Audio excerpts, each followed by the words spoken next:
Glória a Deus. Irmãos, nós vamos terminar com o sumário do Evangelho de São João. Um sumário que foi escrito no final. Aqueles que são alunos sabem que o sumário resume a matéria dada.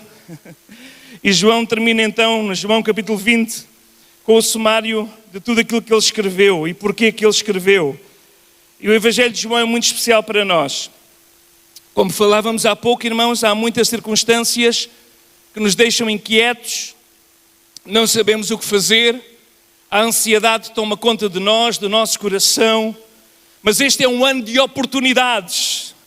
Eu sei que é um ano de crise, de dificuldades, mas é um ano de oportunidades para Deus fazer alguma coisa boa, e Deus está aqui nesta manhã. Deus sempre está conosco, daqueles que confiam no Senhor, naqueles que confiam no Senhor. Mas quando nós vamos à palavra, nós vemos Jesus operar milagres, milagres, milagres. Milagres que revelam o seu poder, milagres que revelam o seu poder sobrenatural. Milagres que revelam o poder criador. Quando Ele até consegue criar do que não existe. Quando Ele consegue dominar tantas coisas ruins. O Senhor consegue verdadeiramente mostrar que Ele é o Deus Criador através da pessoa bendita de Jesus Cristo. Mas vemos o poder sustentador, esse poder que está nas suas mãos. Deus tem o mundo nas suas mãos. A Terra ainda orbita à volta do Sol, a Lua à volta da Terra. Os dias têm 24 horas no nosso sistema solar, no sistema lunar é diferente, mas a verdade é que tudo está nas tuas mãos. Mas vimos Deus nestes evangelhos, através de Jesus, fazer o poder multiplicador de 5 pães e 2 peixes, alimentar mais de 5.000, só 5.000 homens, fora as mulheres. Nós vemos Jesus manifestar o poder de dar vida no seu nome, quando Jesus pega e toca em pessoas enfermas e essas pessoas voltam à vida. Lembramos a filha de Jairo, aquela menina de 12 anos que estava ali morta e que toda a família, vizinhas e carpideiras choravam e lamentavam a morte daquela menina, até que Jesus entrou e a chamou pelo nome e tomou na sua mão e trouxe à vida.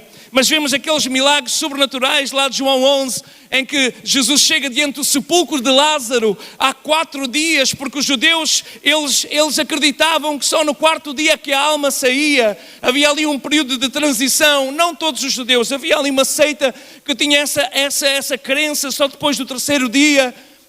Para morrer alguém tinha que estar 3 dias, também por isso Jesus ressuscita ao 3º dia. Algumas seitas tinham essas ideias.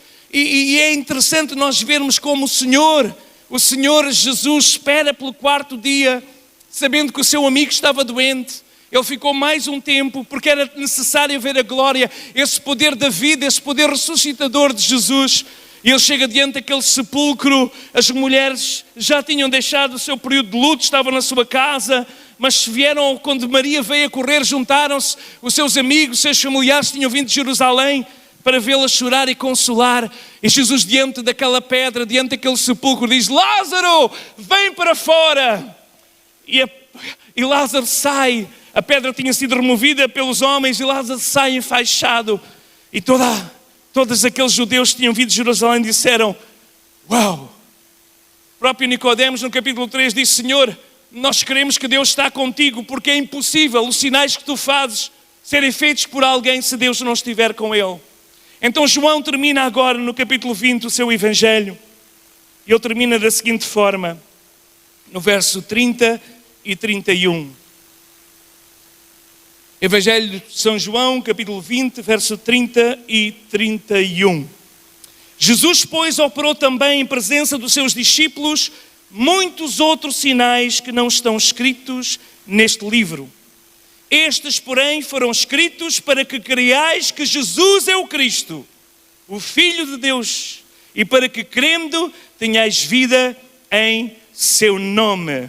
Noutra tradução, portanto, nós vemos isto dizer que esses sinais tiveram o propósito de serem escritos, para que nós possamos crer que Jesus é o Cristo, o Filho de Deus vivo, e para que, crendo, tenhais vida em seu nome. Não sabemos com o Evangelho de João, de ser só breves considerações teológicas, o Evangelho de São João foi escrito tendo em mente a igreja. Não foi escrito, por exemplo, como Marcos, que se pensa ter sido o primeiro Evangelho, ou o proto-evangelho antes desse, Mateus, ou Lucas, que é escrito mais tarde.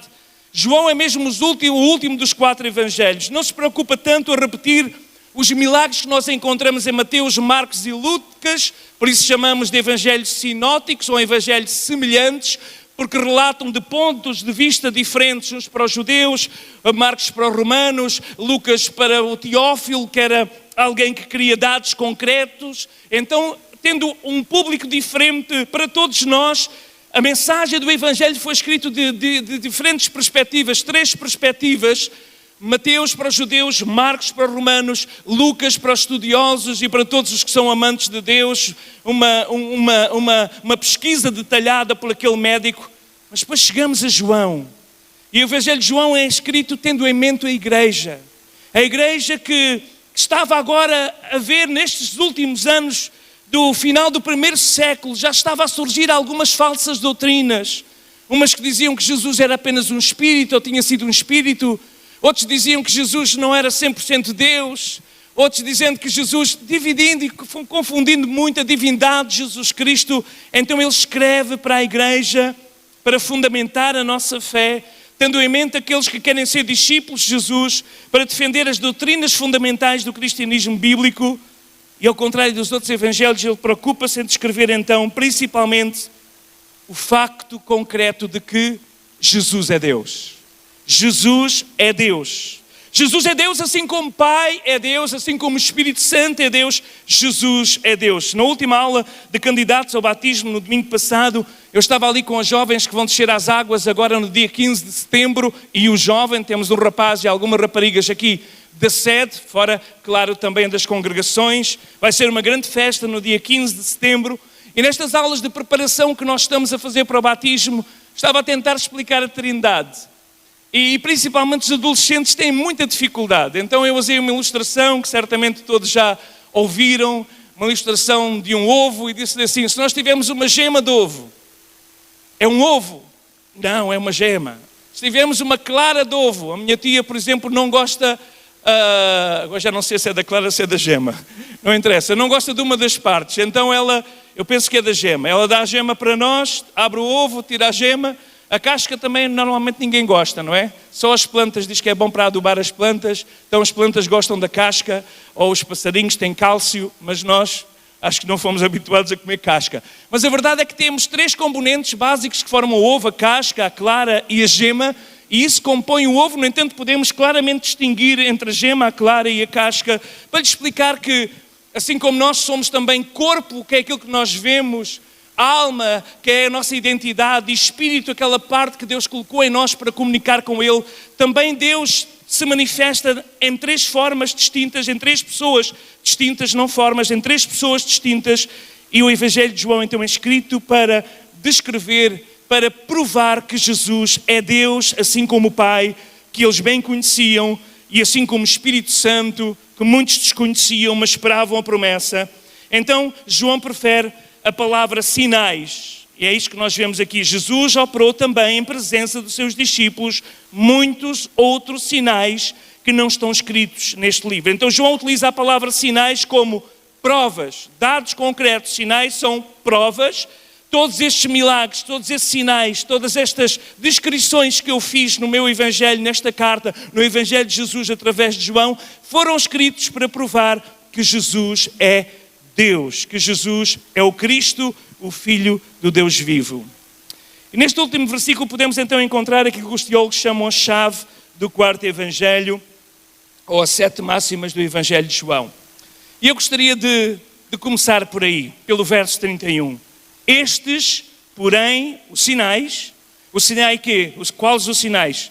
O primeiro sinal, a multiplicação, ou melhor, a transformação da água em vinho. Depois temos muitos sinais, como a multiplicação do pão. Ali temos o poder criador, a água transformada em vida, poder transformador em vinho.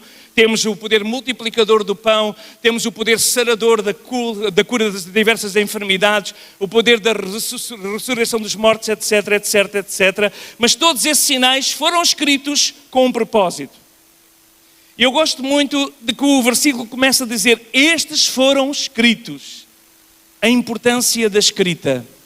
Irmãos, quando Jesus veio à Terra, era o período até o fim do Império Romano, mesmo assim ainda houve muitos impérios, era um período de império após império. Vinha o Império da Babilónia, conquistava aquela zona ali à volta do Mediterrâneo, que era o mundo conhecido de então. Depois vinha o Império Assírio, vários impérios, e mais tarde houve um império muito curto, mas muito importante, o Império Grego. E no Império Grego, ele é destacado pela figura de Alexandre o Grande, que morreu com 33, se não estou errado, 30 e poucos anos de idade. E Alexandre o Grande teve uma visão, porque era um jovem com visão, era um jovem com uma ideia, sem querer e sem saber, ele era um instrumento de Deus para preparar a vinda de Jesus. E o que é que ele fez? Ele não levou violência, ele não fez como, por exemplo, a Babilónia, que era tirar os ricos dos povos, os herdeiros do trono, os nobres, para levar para o seu palácio e para instruí-los nos conhecimentos, na sua doutrina, na sua filosofia. Não, ele não fez nada disso. Mas o que ele fez foi levar a cultura grega a todo o mundo. E levar a língua, tentar unificar o império com uma língua, a língua grega, não sabendo ele que, alguns anos mais tarde, os discípulos de Jesus Cristo iriam usar essa língua para escrever e comunicar a mensagem do Evangelho e a doutrina cristã. Alexandre foi grande, mas foi muito breve na sua vida, mas foi instrumento de Deus. Depois levantou-se o Império de Ferro. Não vou agora citar as profecias de Daniel, mas levantou-se o Império de Ferro, o Império de violência. Durante estas férias, estes 13 dias que tirei com a minha esposa, 12, nós fomos até, como já referi, ao norte, e tivemos então a ver a estrada romana. Até quase que ficávamos com o carro preso numa dessas estradas, porque o nosso carro é muito grande, foi fácil descer e para subir depois tivemos que pedir ao Espírito Santo uma ajuda, senão ficávamos lá no meio do nada, porque o carro não tinha força, mas as rodas já que não seguravam, e estávamos a ver, o Senhor é bom em todo o tempo, Claro que não iríamos morrer, mas alguma coisa, era um problema, não é? Era um problema.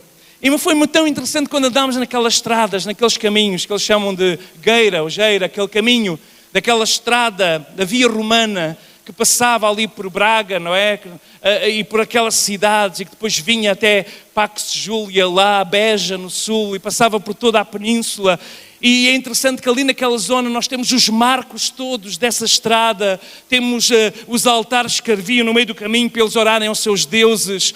Mas quando estávamos a visitar aquele museu, víamos a figura dos escravos, os povos que tinham sido vencidos pelos romanos e que trabalhavam na construção. Eles fizeram obras de engenharia incríveis, pontes incríveis, viadutos incríveis. Os romanos foram realmente os construtores, mas debaixo dos chicotes. Sempre estava lá alguém com os chicotes e aqueles tinham que cortar as pedras minuciosamente para, pedra após pedra, fazerem aquela estrada as rotas das estradas que traziam e que controlavam então todo o comércio para que o dinheiro das portagens pudesse encher os cofres de Roma. E assim eles trouxeram vias de comunicação. Sem saber, o César estava a preparar as estradas que os discípulos de Jesus iam usar para sair de Jerusalém e irem por todo o mundo conhecido com uma boa notícia. Deus se fez homem, Ele morreu por nós, Ele ressuscitou e Ele quer vos dar vida e vida em seu nome. Então, a importância da escrita, a importância da palavra escrita. E a palavra de Deus nos diz em Romanos 10, versículo 12, que a fé, ou verso 17, perdão, de sorte que a fé vem pelo ouvir e o ouvir pela palavra de Deus. Então é importante termos alguma coisa escrita, irmãos, quando nós não sabemos o que fazer. Estava a partilhar com alguns amigos que depois de... Eu sou uma pessoa muito, como é que eu ia dizer, muito complicada, sou muito complicada. Eu guardo as coisas no meu coração, mas depois tenho dificuldade em gerir as coisas que eu guardo. Não sou pessoa de responder, de confrontar, e quando tenho que confrontar, para mim aquilo desmancha-me todo e fico completamente desorganizado emocionalmente, psicologicamente.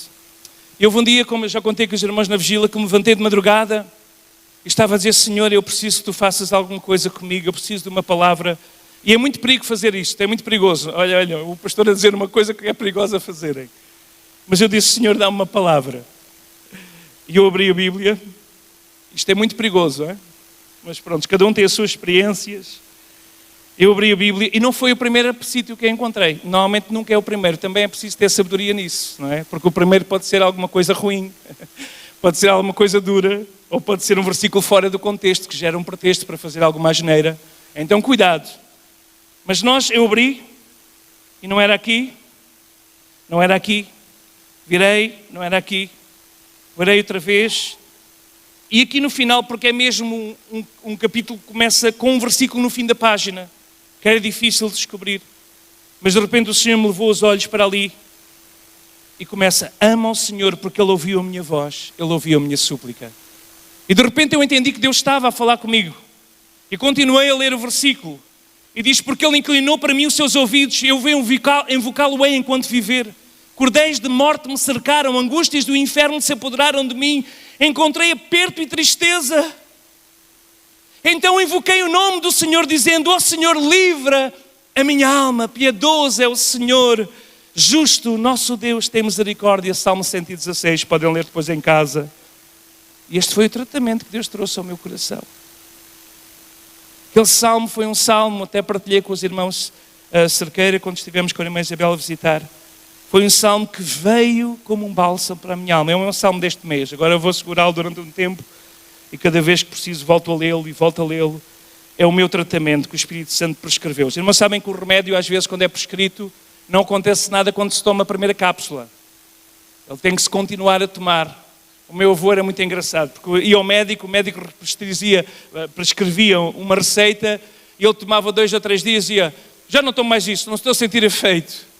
E desistia e continuava com a doença, não é? Depois voltava ao médico ou à médica, já não me lembro, e ela dizia: ó, Sr. Vítor, você que tem que tomar isso durante um mês, só ao final do mês ou 2 é que vai começar a ver a diferença, porque isso vai lá procurar, demora um tempo a fazer o efeito. E às vezes Deus dá-nos uma palavra, como esta palavra, e está a fazer efeito. E ainda hoje estive a ler outra vez. E cada dia encontro aqui segurança, porque o poder da palavra escrita. Então João diz isto: esses sinais foram escritos, ficaram registados, ficaram escritos com propósito, com uma razão de ser. Quando nós vemos Jesus a multiplicar os pães, quando nós vemos Jesus a transformar água em vinho, quando nós vemos Jesus a curar os olhos de um cego, quando nós vemos Jesus a levantar um paralítico de 38 anos, quando nós vemos Jesus a ressuscitar uma menina da morte, quando nós vemos Jesus a fazer estes milagres, isto ficou escrito para que nós possamos ter uma base concreta. Não é histórias que são contadas, não são fábulas que nos contaram os pais e os avós, não é uma herança do nosso povo, a nossa tribo. Deus fez questão de registar no livro sagrado, e a palavra do Senhor deve ser a base na qual nós construímos a nossa fé, porque vai haver dias, irmã, vai haver dias em que tu não sentes nada, mas é a palavra que te vai segurar, porque nós não andamos por sentimentos ou por vista, nós oramos por certeza. Esta é a rocha que nós construímos a nossa fé. O nosso Deus é um Deus vivo e a sua palavra é viva e eficaz. E se queres ouvir a palavra de Deus, não busques o profeta que vem daqui ou dali, não busques alguém que vem a alguma ocasião especial. Vai à palavra, mergulha neste poço vivo, que é a palavra de Deus viva, e Deus vai trazer uma palavra certa ao teu coração. Então segura essa palavra, toma posse da palavra e diz: Senhor, esta é a minha palavra. O Salmo 116 é o meu salmo, mas os irmãos podem usá-lo também. Porque o laboratório que produz com abundância. Nunca seca, nunca fecha, nunca entra em crise, não vai à falência. Este laboratório da palavra de Deus é vivo. Então estes sinais foram escritos com propósito. Primeiro, certeza, nós temos uma palavra escrita, irmãos. E este livro tem tentado ser queimado por todos os impérios que se levantaram.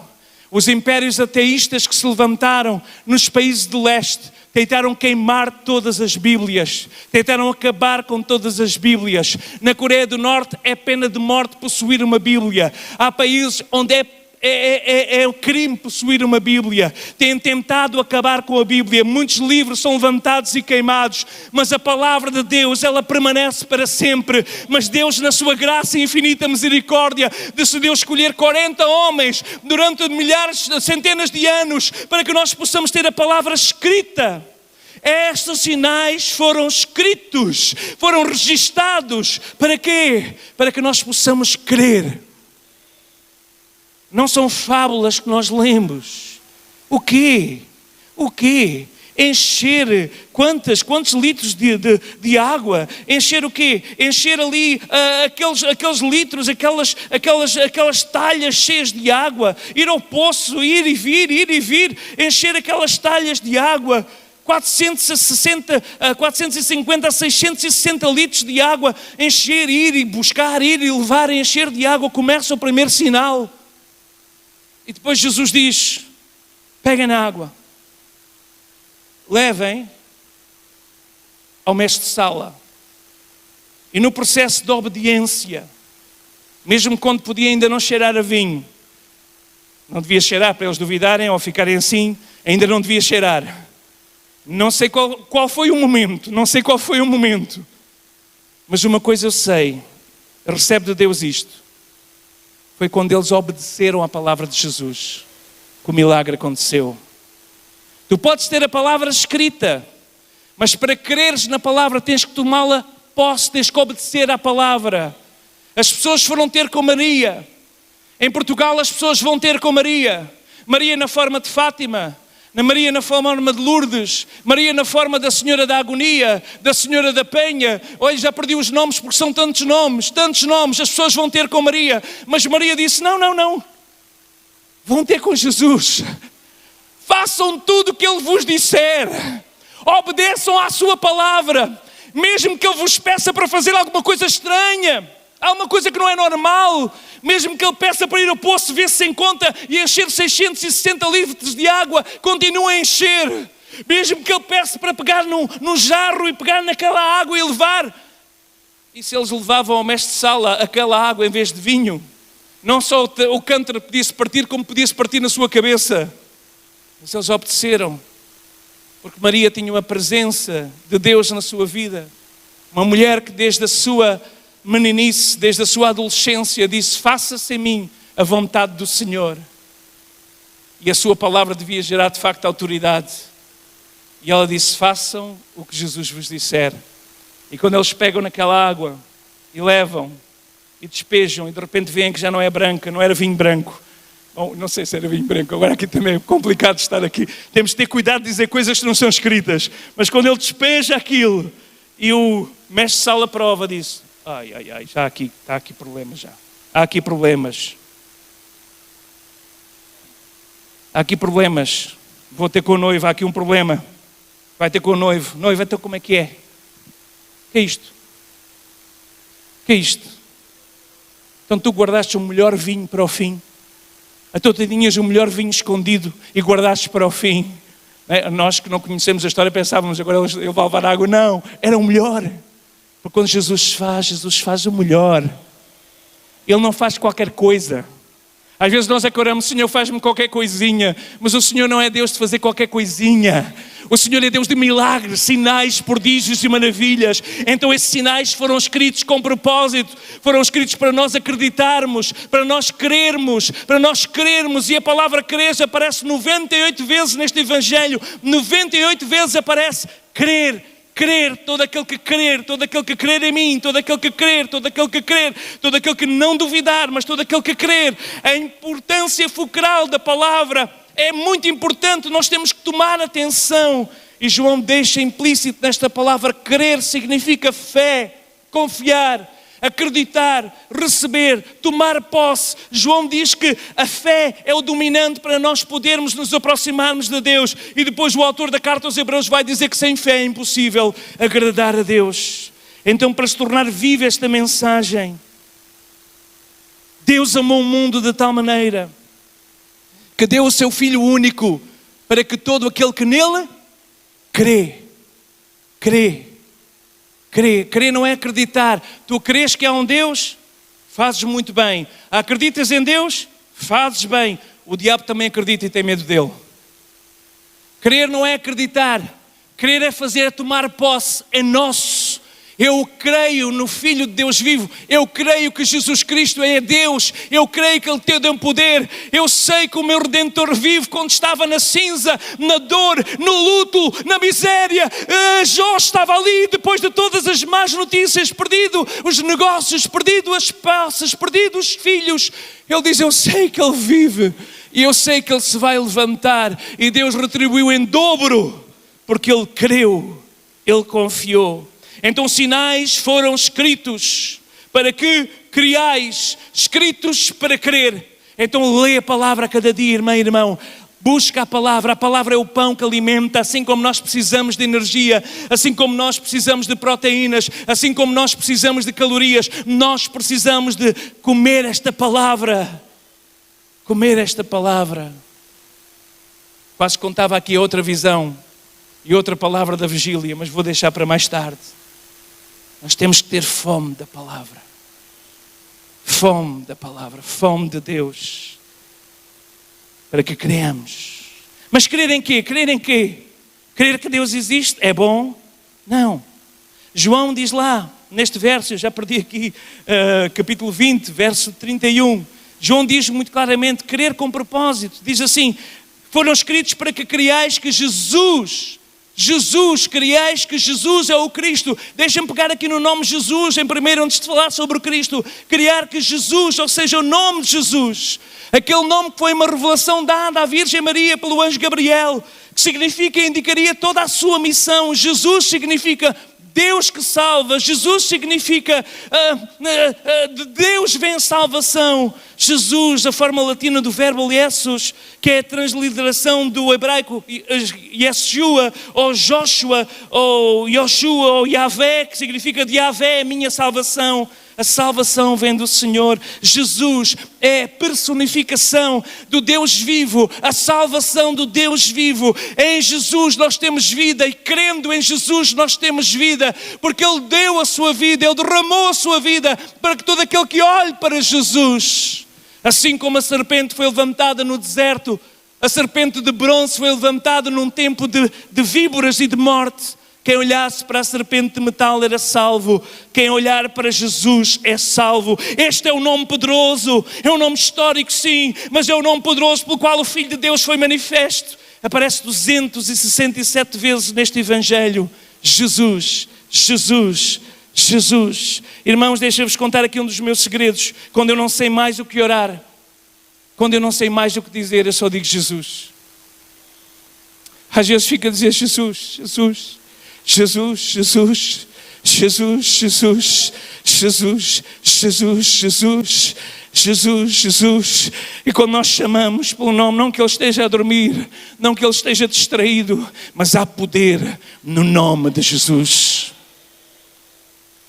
Mais de qualquer outro livro da vida, João escreve o nome de Jesus, e está escrito ao longo de todo o seu Evangelho, porque o nome de Jesus revela a sua humanidade, a humanidade verdadeira do nosso Senhor Deus. Ele foi visto, Ele foi ouvido, Ele foi tocado por homens e ninguém o pode negar. E João, os irmãos gostam deste versículo, eu também gosto. João, 1 João 1:1, quando João escreve então o seu terceiro livro, vamos pensar assim, não sabemos se o Evangelho foi antes ou depois da sua carta, mas quando João escreve a primeira carta de João, ele dá assim este detalhe. João 1:1, 1 de João 1:1, ele diz assim: o que era desde o princípio. Uau, isto é demais. O que era desde o princípio, o que vimos com os nossos olhos, o que temos contemplado, as nossas mãos tocaram na palavra da vida. A quem é que ele se está a referir? Temos que ir ao Evangelho de João, verso 1, quando diz: o verbo, o Logos, se fez carne. João tocou, João reclinou a cabeça no peito de Jesus. João muitas vezes segurou as mãos de Jesus. João tocou em Jesus. Oh irmão, toca em Jesus.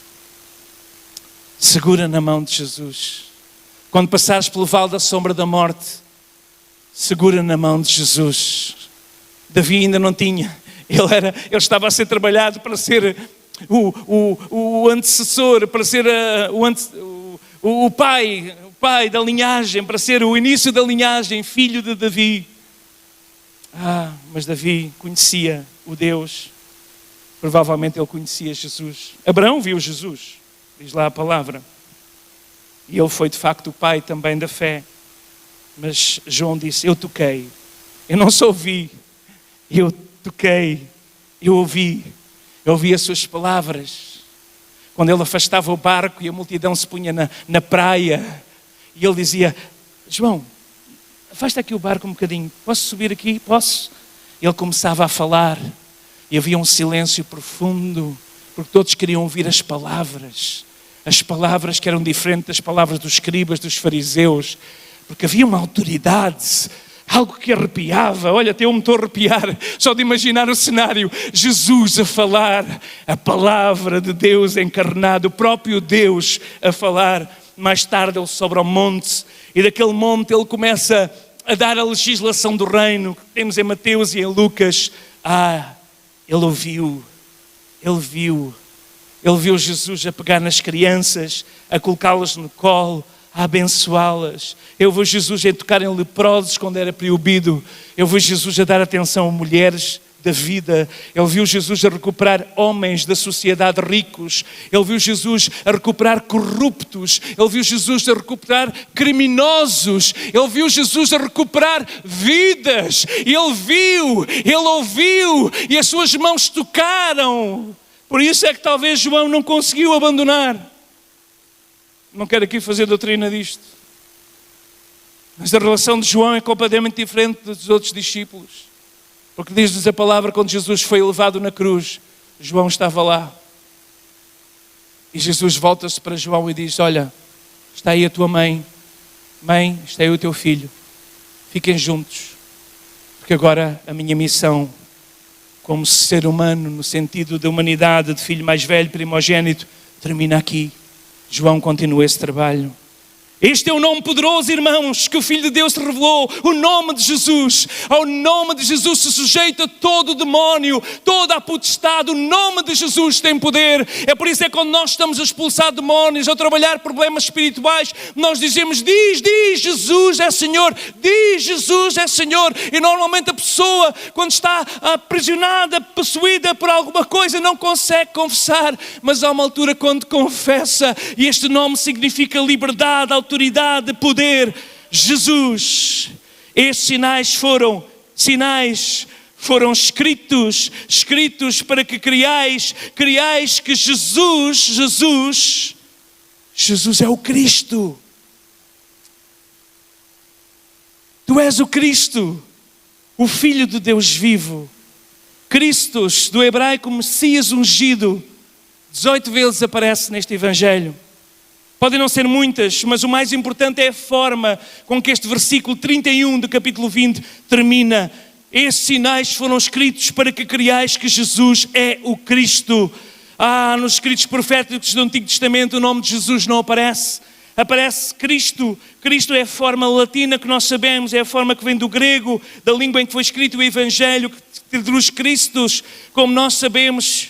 Mas a verdade é que ungido de Deus, Messias, que é a forma hebraica, está lá desde a fundação, quando Adão e Eva pecaram. E Jesus é demonstrado numa tipologia do animal que é sacrificado para cobrir a nudez de Eva e de Adão. E assim como aquele primeiro sacrifício cobriu o primeiro pecado da vergonha, assim um só sacrifício, o sacrifício de Jesus Cristo, cobre uma multidão de pecados. Não importa a tua história, se tens falhado diante de Deus, se não és religioso, se não acreditas em nada disso, mas se vives numa inconstância, numa insegurança, se tu não sabes se morreres hoje, se calhar às vezes entras na tua casa à noite, depois da noitada, os teus pais não sabem da tua história, mas Deus sabe, e tu vais ver se a tua mãe ainda está deitada, e tu vais procurar ver isso, porque tu tens o temor de Deus dentro de ti, e tu sabes, se tu não entregares a tua vida, se tu não tiveres o teu passaporte carimbado com o sangue de Jesus, um dia destes nós vamos todos desaparecer, e tu vais ficar aqui, porque a palavra de Deus diz que só Jesus é, e só em Jesus há salvação. Ele é o Cristo. Ele é o Cristo. Ele é um ungido de Deus. Daniel 9:25, não vamos ler. Ungido, Messias ungido. Ele veio para nos salvar. Mas Ele não é um Cristo humano apenas, apesar de ser 100% homem. Ele não é um Cristo humano apenas, Ele é o Filho de Deus. Estes sinais foram escritos para que creais que Jesus é o Cristo, o Filho de Deus. O Filho de Deus. E este título identifica com a sua natureza divina. Filho em termos filial. Filho tendo a mesma natureza. Filho, Deus que vem aos homens. E aparece 10 vezes neste Evangelho. E outras 7 na sua primeira carta de João. O Filho. Este Evangelho é chamado como o Evangelho do Filho de Deus, associado a esta palavra, o Filho de Deus, o Verbo se fez carne, habitou entre nós, vimos a sua glória como a glória do unigênito, ou seja, do Filho primogênito, do unigênito do Pai, cheio de graça e de verdade. Tu és o Cristo, o Filho de Deus vivo. Às vezes dou por mim a cantar. Hoje conheço o nosso irmão Davi Boavida, ele coopera com a nossa missão. Eu lembro-me perfeitamente a primeira vez num congresso, não sei se foi em Cascais, quando o Som de Júbilo atuou pela primeira vez. Aquele, não sei se algum irmão aqui fez parte do conjunto, mas eram muitos irmãos e irmãs que cantavam aqueles musicais e nunca mais posso esquecer quando Pedro dizia: Tu és o Cristo, o Filho do Deus vivo. Eu digo, és o Cristo, o Filho do Deus vivo. Tu és o Cristo, Tu és Senhor. Quem é que se lembra disto? São os mais antigos aqui. Ainda tenho essa cassete, passei há pouco tempo para digital, porque a minha tia já não tem cassetes, e então passei tudo para MP3, não sei se posso anunciar, está a ser duplicado, mas se algum irmão quiser o ficheiro, eu tenho o ficheiro para poder ouvir no telemóvel. Tu és o Cristo, o Filho de Deus vivo. Filho de Deus vivo, sim, porque toda a carne que tenha ouvido a voz do Deus vivo falar, Deuteronômio 5:26, é importante perceber que a referência da palavra do Deus é diferente dos outros deuses, porque os outros deuses estão mortos. Acho que era o Eliseu que cantava comigo nas campanhas. Meu Deus não está morto. Eras tu que cantavas isto? Pendurado no madeiro? Não. Então não eras tu, desculpa lá, Eliseu. Mas eu esta manhã estava a preparar a palavra, parece que estava-te a ouvir a cantar. Porque Ele não está morto nem pendurado. Ele está vivo. Tu és o Filho de Deus vivo. Mas tudo isto, irmãos, foi escrito para nós acreditarmos em Jesus, que é o Filho de Deus vivo. Esses sinais foram escritos para nós acreditarmos que Jesus é o Filho de Deus vivo. E para que nós, ao acreditarmos no Filho de Deus vivo, possamos ter vida em seu nome.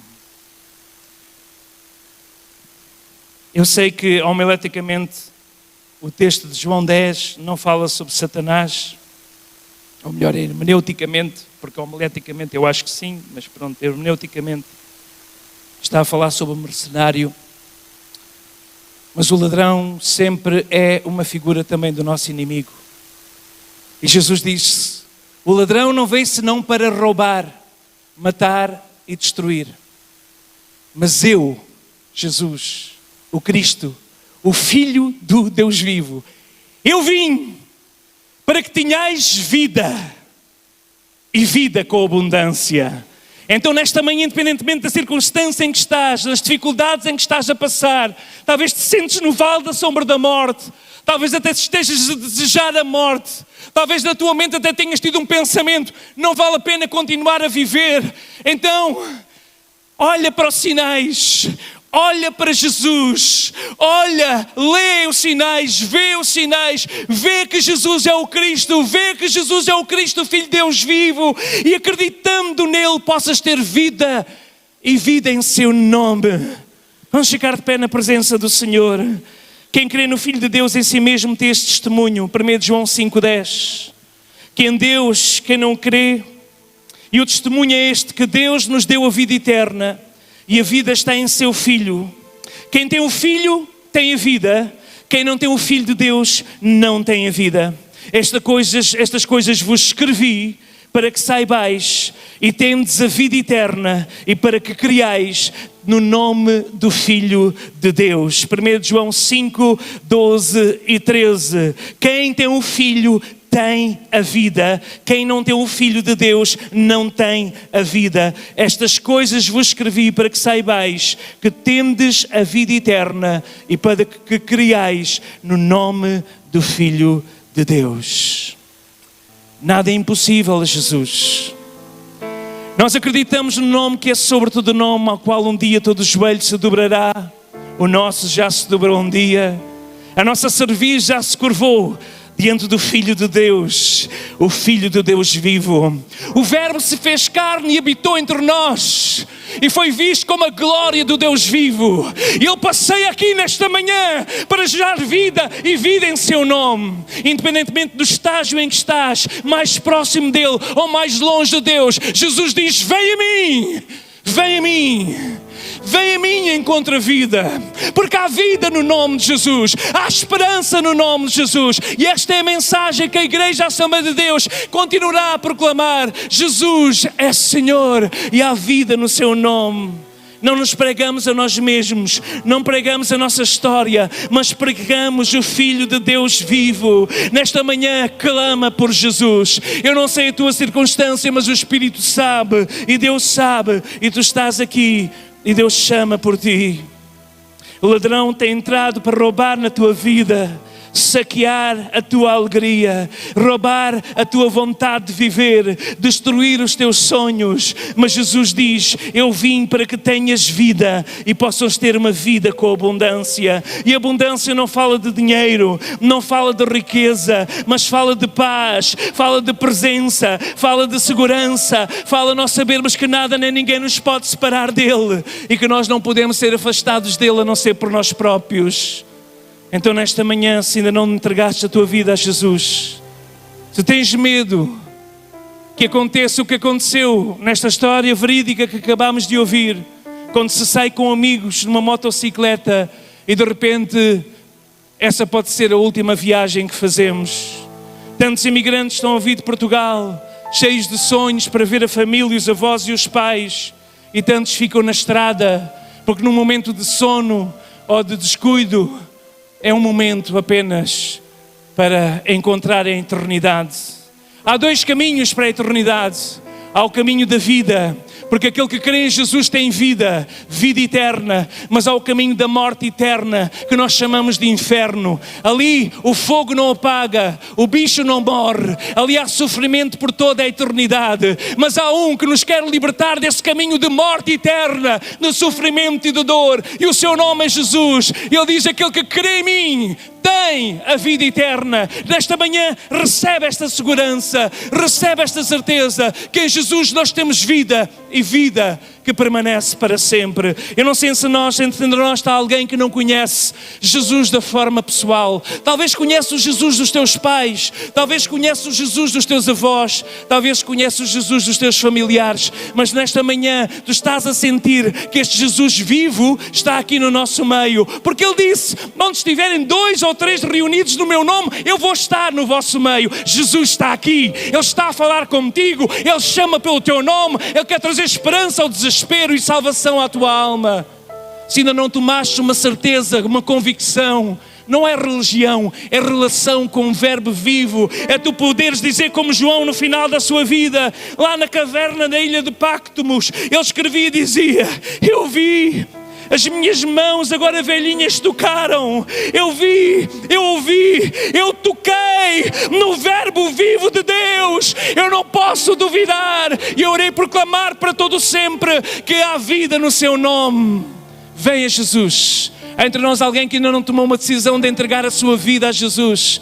Não esperes pela tua idade mais avançada. Não esperes por amanhã. O dia de amanhã nós não sabemos. Hoje é o dia de salvação. Então, eu quero fazer uma pergunta. Está entre nós alguém que quer receber Jesus como seu Salvador? E quer declarar nesta manhã que Jesus é o Senhor da sua vida? O seu Senhor, o seu Salvador? Então onde estás, levanta o teu braço como eu estou a fazer, que nós queremos orar por ti. Eu estou a ver o seu braço aí. Há mais alguém que quer tomar uma decisão pessoal? Uma decisão individual? Estou a ver o seu braço também. O seu braço também. Alguém quer dizer, eu quero este Jesus na minha vida. Eu sei que tenho andado às vezes desviado, às vezes afastado. Tenho feito algumas loucuras. E essas loucuras trazem ansiedade, incerteza, insegurança. Eu quero ter uma boa carreira, eu quero ter dinheiro, eu quero viajar. Mas de um dia para o outro isso tudo pode terminar. A única certeza que eu tenho é que eu vou morar na casa do Senhor eternamente, quando eu tenho Jesus. Então se não tens essa certeza nesta manhã, por favor, toma esta decisão pessoal e recebe Jesus como teu Salvador, como estes amigos estão a fazer, levantando o seu braço. Nós queremos orar por vós nesta manhã, para que esta certeza, esta marca, possa estar na sua alma, este penhor, que é o Espírito Santo que vai habitar em nós, quando nós recebemos Jesus como Salvador. Então, eu gostaria de convidar aqueles que levantaram o braço a vir aqui à frente, aqui ao meu lado esquerdo. Mas desta manhã ainda tenho um segundo apelo. E o meu segundo apelo é muito claro. Há gente aqui que está a viver num cenário de morte. Morte, dor, luto, desânimo, tristeza. Já pensou em baixar os braços? Ninguém gosta de mim. Ninguém se interessa por mim. Pois eu quero te dizer nesta manhã, Jesus deu a sua vida por ti. Jesus deu a sua vida. As limitações que tens hoje não serão as mesmas de amanhã, porque Ele te liberta e te quer libertar dessas limitações e quer te dar uma vida abundante. Ele quer pegar nos teus sonhos e, se for a sua vontade, transformar nos seus sonhos, porque a sua vontade é o que nós temos que fazer. Se alguém nesta manhã está aqui e sente que precisa de encontrar esta vida abundante que conhece da Bíblia, da Palavra, mas não está a experimentar, saia do seu lugar. Nós queremos, os pastores, os obreiros querem orar por si. Nós vamos orar para que esta vida viva do Deus, do Verbo Deus vivo, possa descer sobre vós e que a presença clara do Espírito Santo não te abandone em todo o momento. Nós falávamos